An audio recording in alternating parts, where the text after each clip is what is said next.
You're not crazy for wanting more. You're not needy for desiring emotional depth, consistency, and love that feels secure. You're not too much for needing clarity or asking someone to be intentional.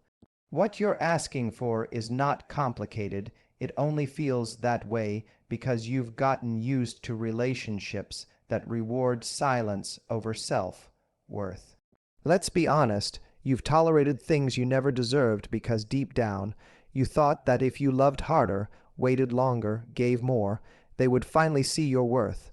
But here's the truth: people don't wake up one day and start treating you better because you suffered in silence. They treat you better because you show them, with your actions, how you expect to be treated. Waiting for someone to change while abandoning yourself is not loyalty, it's self-betrayal. You were taught to be the cool one.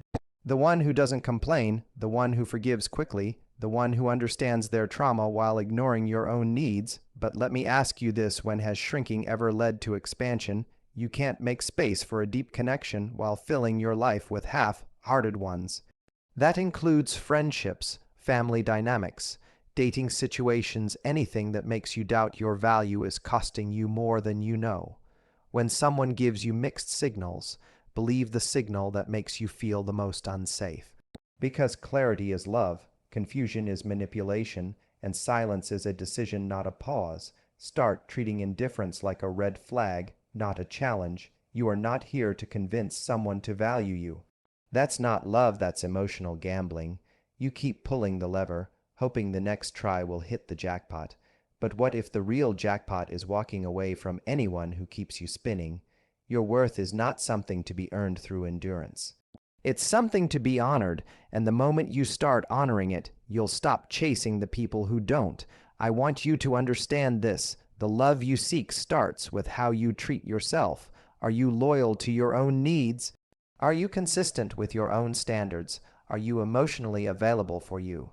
Because if you keep tolerating what drains you, the universe has no reason to send you what fuels you. It doesn't matter how much potential someone has. If their patterns are hurting you, potential becomes poison. You don't need to heal someone into loving you. You don't need to stay so they can finally grow. That's not your role. You are not their therapist, fixer, or emotional life raft.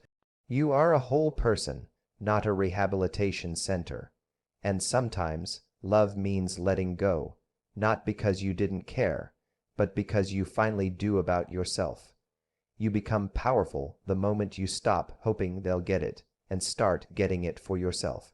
You become unstoppable the day you realize, I'd rather be alone than emotionally starved. Think about that. How many times have you chosen companionship over peace? How often have you mistaken someone's emotional unavailability for mystery? It's not mystery, it's emotional absence. You deserve the kind of connection that doesn't make you question your sanity. You deserve someone who meets your honesty with clarity, not silence, who sees your strength and says, thank you, and not tone it down. Because let's face it, you've been through too much to settle for shallow. Your experiences shaped you into someone with depth, someone with empathy, someone with wisdom. Stop handing that version of yourself to people who only know how to wade in the shallow end. There's something magnetic about a person who knows their worth, not because they're loud about it, not because they post quotes about it, but because they live it. They move different. They don't chase.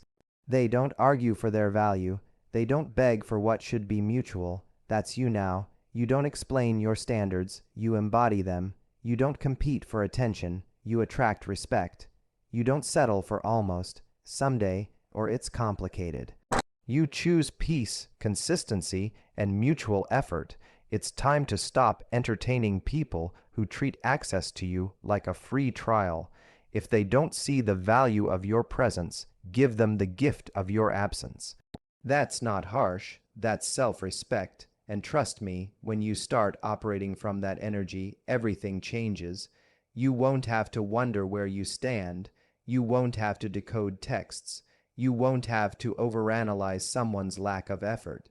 Why? Because the people who are ready emotionally, spiritually, mentally, they don't keep you guessing. They don't love you in theory. They love you in action, and yes, it will feel foreign at first. You're used to working for love. You're used to walking on eggshells. You're used to believing that you have to tone yourself down to be chosen. But guess what? When love is real, it feels safe. It feels calm. It feels mutual. You're not chasing, fixing, or proving. You're simply receiving. This is not about bitterness. It's about boundaries. This is not about giving up on love. It's about refusing to settle for pain dressed up as love. And most importantly, this is not about them. It's about you, your healing, your growth, your power. Stop asking, why don't they love me the way I love them? And start asking, why am I staying in places where love is conditional? Because deep down, you know you were never asking for too much. You were just asking the wrong person. You don't need someone who makes you feel chosen on Monday and unsure by Friday. You need someone who shows up daily, who doesn't ghost you when things get hard, who doesn't punish your honesty, who doesn't make you feel guilty for having needs. You need someone who sees the way you show up with depth, with loyalty, with intention, and matches that energy without hesitation. And until that person shows up, let this be your reminder. Your solitude is not a punishment, it's preparation. Every moment you choose yourself is a deposit into your emotional bank account. Every time you walk away from chaos, you're proving to yourself that peace is your new standard. So let them wonder why you disappeared. Let them miss your presence. Let them feel the loss of access. You're not disappearing, you're evolving. And when the world tries to tell you you're asking for too much, remember, they only say that when they can't offer enough. Your job is not to make yourself more digestible. Your job is to own your appetite. Don't settle for breadcrumbs when you've got the recipe for a full, course life. The reason it feels so hard to let go is because your heart still believes in their potential. You saw the good parts, the beautiful fragments, the brief moments where they got it right, and in your mind, those moments meant something. But I need you to hear this. Fragments are not foundations. You cannot build a future on flashes of hope. You cannot build a healthy relationship on chemistry alone. You need consistency, you need commitment, you need safety, and if the only thing holding you there is the memory of how it felt in the beginning, you're holding onto a ghost. Real love doesn't ask you to abandon yourself. Real love holds space for your full self, the bold parts, the soft parts, the broken parts, and says, I'm here, not for the highlight reel, but for the whole thing. And maybe right now, you're sitting in silence, wondering why it didn't work, why they couldn't see your worth, why they changed. But the truth is some people only love you when it's convenient. Some people only stay as long as you don't ask for more. When you start expressing your needs, when you stop tolerating the bare minimum, when you grow, they shrink. Not because you're wrong, but because they were never ready to rise with you. And that's okay. Let them go. Don't chase closure from people who never gave you clarity. Don't beg for understanding from someone who never took the time to understand themselves. And don't stay just because you're afraid of starting over. Starting over is not failure, it's freedom. You have to believe that the version of you that chose them isn't the final version. You're allowed to outgrow your past. You're allowed to rewrite your future. You're allowed to raise your standards, even if it means standing alone for a while. Because the truth is being alone while healing is more fulfilling than being together while hurting. You're not here to repeat cycles. You're here to break them. You're not here to prove you're lovable. You're here to know it in your bones, in your choices, in your boundaries. You don't need someone to pick you to feel worthy. You are worthy. Period. The right person will simply reflect that truth, not define it. And when that person comes, when they meet your love with equal energy, when they honor your softness and protect your strength, when they choose you clearly and consistently, you'll understand why nothing before them ever worked. They weren't ready, you weren't ready, the timing wasn't right, the lessons weren't complete, but now you're becoming the person who doesn't need to chase, who doesn't settle, who doesn't lower the bar to avoid loneliness.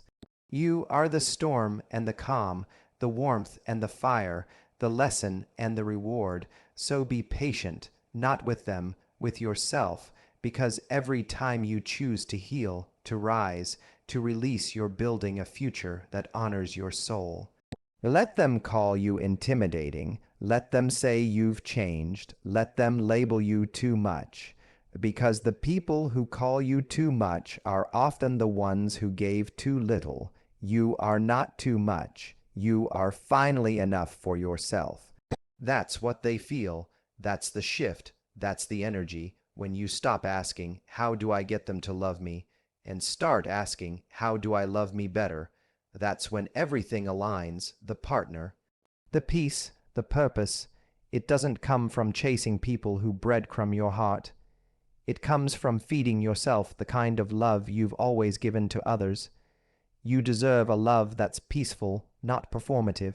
You deserve a relationship that feels like a partnership, not a project.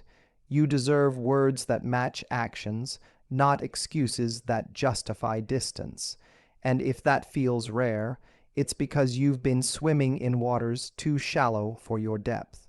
So rise, leave the situationships, let go of the almosts, walk away from emotional acrobatics disguised as romance, make space for alignment, for someone who doesn't just want you, they value you, they see you, they respect your time, your mind, your heart, someone who doesn't need to be convinced, who doesn't love you when it's easy, then leave you when it's not, someone who stays, who grows, who chooses you every day, not out of obligation, but out of intention. That's not a fantasy, that's your standard, and until that standard is met, stop opening the door for people who only know how to knock when it's convenient. You've grown, you've healed. You've cried in silence and smiled in pain. You've poured into people while running on empty. You've tried, harder than anyone knows. Now it's your turn to receive, to be seen, to be understood, not just heard, to be prioritized, not tolerated, to be celebrated, not kept as a backup. That begins with you, today, right now. Delete the number, mute the notifications, block the access, not to hurt them, to heal you. You don't owe anyone another chance to confuse you. You owe yourself peace. You don't need closure from them. You need clarity from within, the kind that says, I'm not here to convince someone to choose me. I'm here to choose myself so deeply that anyone who isn't ready falls away naturally. That's real confidence. Not loud, not desperate, not spiteful, just quiet power, the kind that doesn't chase, the kind that attracts. You're no longer available for love that hurts, love that hides, love that delays. You are only available for the kind of connection that reflects the work you've done, the inner work, the hard work, the lonely work. You've paid in tears, in time, in trust. Now it's time to collect your peace. And peace doesn't always come with an explanation. Sometimes it just comes with distance. Create that distance, protect your peace, and let your growth speak louder than your words ever could. Because the most powerful thing you can do is not prove anything. It's not revenge. It's not posting subliminals. It's not over-explaining. It's simply elevating so high they no longer have access to you. That's the new level. That's where you're headed. You're not bitter. You're just better. You're not cold. You're just clear. You're not broken. You're rebuilding. And when you look back, months from now, maybe even years, you'll thank this version of you. The one who finally said, I deserve more, and I'm no longer afraid to ask for it, or walk away when it's not given. That's not weakness, that's wisdom, and it's taking you exactly where you were always meant to go.